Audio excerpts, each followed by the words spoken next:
Joe, how critical was it just to kind of get back on track and play a complete game to end this road trip? I thought it was good. I think, thought we looked good for 48 minutes. We came out, we took care of business.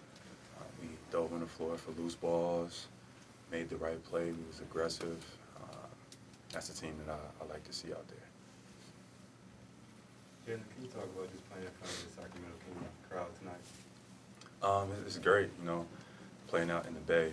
I went to school probably about an hour from here, so seen a lot of Cal fans, a lot of Cal jerseys, et cetera. So it's fun, when you get love in the area that you spend some time in. I know that I talked to Cal's AD today.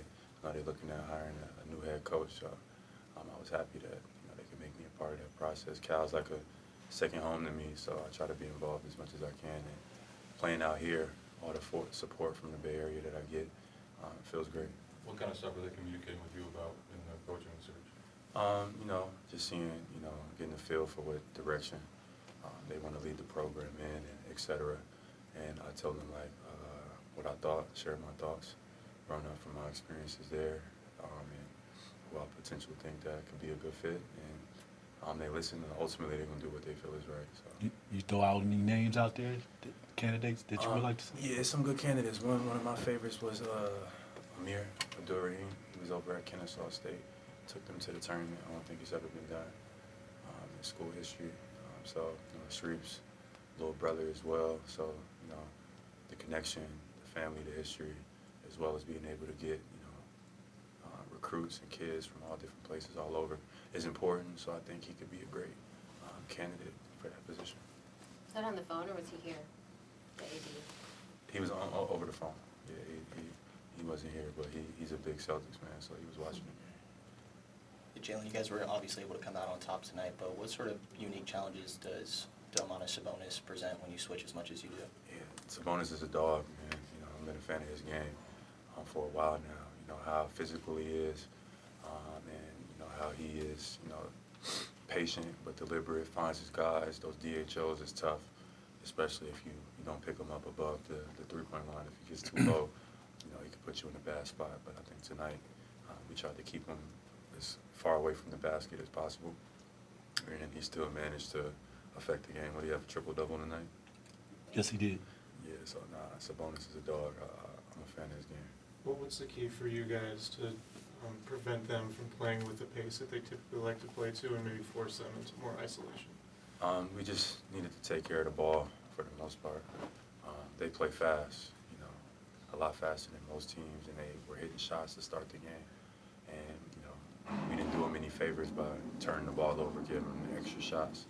I think we only had like 5 turnovers. How many turnovers do we have?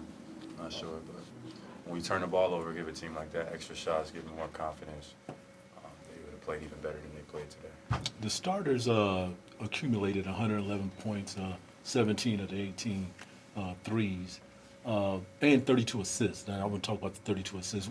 What was going on with that ball movement with you, the Celtics tonight? Just making it an emphasis, we need everybody feeling good and comfortable as we get closer to the playoffs. So, just getting even better at those reads, instilling that confidence in our guys and having them come out and be aggressive.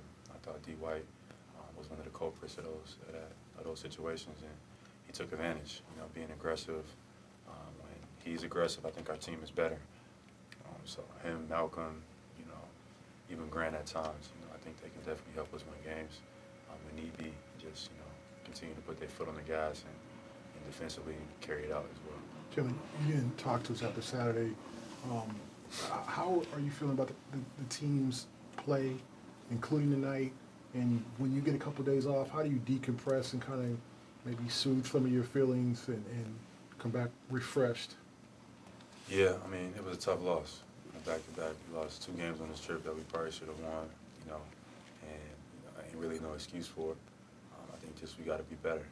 Ultimately, we haven't been playing 48 minutes consistently, but we got 9 or 10 games left going into the playoffs. It's that time where leadership starts to step out. So you can put that on the top guys to make sure that everybody's ready to go each and every night. And I'm one of those guys, so I got to do a better job of instilling that in my teammates to have everybody rocking and rolling when it's time to go.